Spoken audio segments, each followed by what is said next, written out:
नमस्कार दोस्तों, दीपक journey blog में मैं आपका स्वागत करता हूं। तो ग्राम पंचायत चांदियर के भावी प्रधान प्रशांत यादव जी से मैं कुछ मुद्दों पे बात करना चाहता हूं। तो कैसे हैं प्रशांत जी? अच्छा हूँ। आप कैसे हैं? बढ़िया हूं। आपके लिए मैंने कुछ सवाल बना रखा है। तो पहला मेरा सवाल है कि दो चुनाव हारने की सबसे बड़ी वजह क्या रही? देखिए, 2 चुनाव नहीं, मैं हारने की बात करें तो मैं 3 चुनाव में भाग आजमाया था। तीनों चुनाव में मुझे करारी हार मिली है। जी। और हारने की वजह की बात करें तो हमने अपनी कमियां टटोला। जी। देखिए, चुनाव हार जीत से कोई बड़ा तात्पर्य नहीं होता है। चुनाव हारने की वजह ये रही कि लोगों ने मुझे अभी उस योग्य नहीं देखा, इसलिए मुझे लोगों ने समर्थन नहीं दिया। उन्हें जो बेहतर लगा उन्होंने चुना, अपना मत दिया। अच्छा, तीसरी चुनाव लड़ने की प्रेरणा कहाँ से मिली आपको?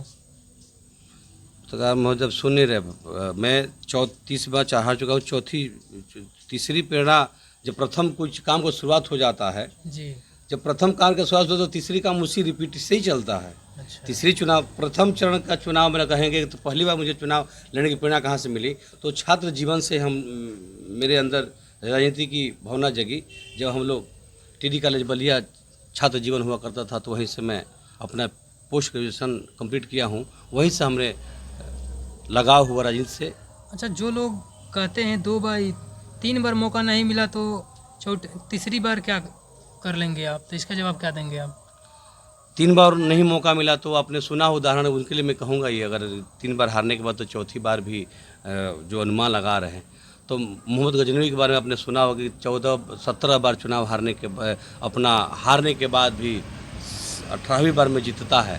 जी। तो मैं अपने आप को डिप्रेस्ड में ही महसूस करता हूँ। क्या कर लेंगे, क्या अपना संघर्ष है, जन सेवा करना है, लोगों के बीच जाना है।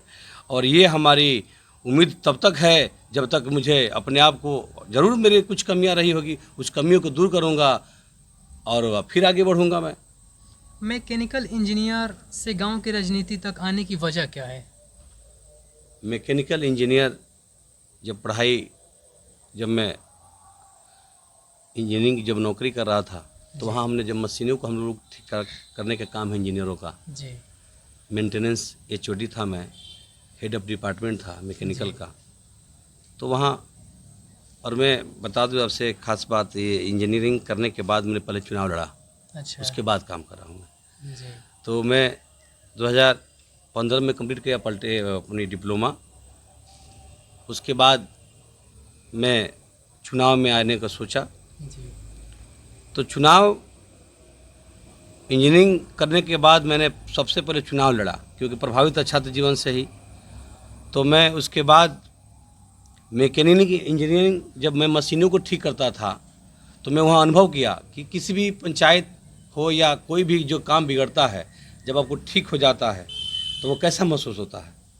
उसी प्रकार मुझे हमेशा ठीक करने की आदत है, जी। ख़राब चीज़ों का या ख़राब सिस्टम का, ख़राब व्यवस्था का। इस बार ऐसा क्या बदलाव है जो पिछली बार नहीं था?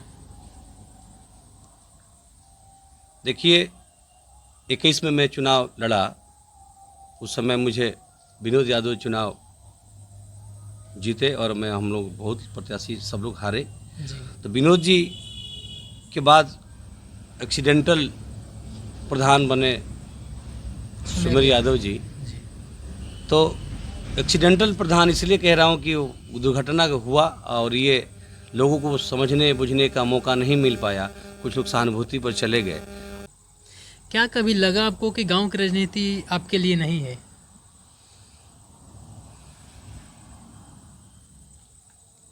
पी लीजिए पानी, थोड़ा सुकून मिलेगा। सच कहिए तो ऐसा बहुत बहुत बार जब आप किसी काम को आप करते हैं तहे दिल से, मन से, जी। तो ऐसे सिचुएशन आपको बार बार तड़पाता है कि क्या इसमें भविष्य है कि नहीं है, राजनीति मेरे लिए है कि नहीं है। ऐसा बहुत बार लगा मुझे जी। कि मैं लोगों से कनेक्ट नहीं कर पा रहा हूँ क्या, मेरी भावनाएं लोगों तक पहुँच नहीं पा रही है क्या। कई बार मैं आपको बता दूँ दिल की बातें, मेरी बेटी, जब मैं पहला चुनाव लड़ा था तो मेरा बेटा 6 साल का था जी। और मेरी बेटी एक है 6 साल की सबसे छोटी बच्ची है जिसका नाम है संजना, वो एक दिन मुझसे पूछती कि पापा चुनाव क्यों हारे हो, इस बार पापा आपको जीतना है। जी। जब बच्चों का जो मासूमियत भरा सवाल का जवाब जब बाप को देना होता है ना, हम्म, और जो लाइफ ज़िंदगी मैं दे पाया हूँ उनको जब मैं बतौर इंजीनियर था, जी। और वो नहीं हो पाता है, तो आपने जो सवाल करा है कि कई बार एक बच्चे भी सोचते हैं कि पापा चुनाव आपको जीतना होगा, संघर्ष, तो आप क्या सिखाएंगे बच्चों को?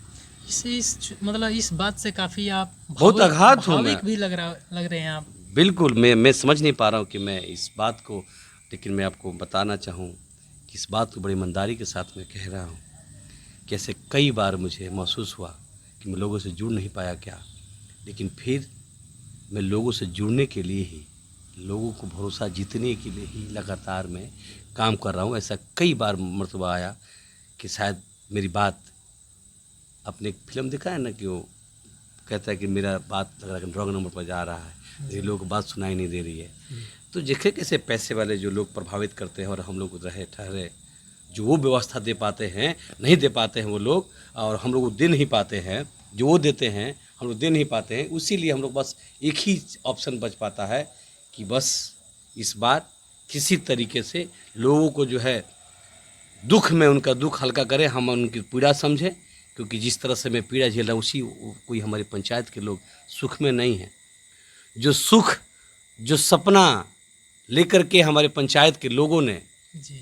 चुना था कि ये प्रधान जी बन जाएंगे तो हमारा नाली बन जाएगा, जो बार बार झगड़ा हो रहा है वो ख़त्म हो जाएगा, उनका दुख देख करके मेरा दुख कम हो जाता है।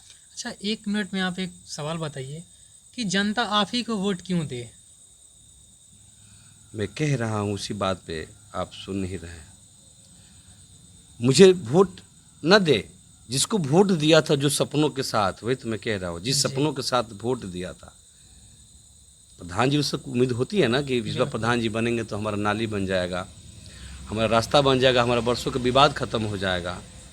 जब ख़त्म नहीं होता है, आपका जब पेशेंट होते हैं किसी चीज़ का, मान लीजिए आपको बुखार लगा है और आपका बुखार ठीक नहीं हो रहा है, तो आप क्यों दूसरे डॉक्टर के पास जाएंगे? आपको पता अवसर मिल जाता है कि जिस समस्या के लिए आपने चुना था वो समस्या हल नहीं हुआ तो क्या करेंगे? आप उसी के पास पड़े रहेंगे कि हटेंगे? बिल्कुल। आपने सबको मौका दिया है, मुझे भी एक बार आप इसलिए भी मौका दें कि हमको मूर्ख समझ के, अपने बहुत समझदारों को, बहुत काबिल लोगों को चुना है ना, बिल्कुल।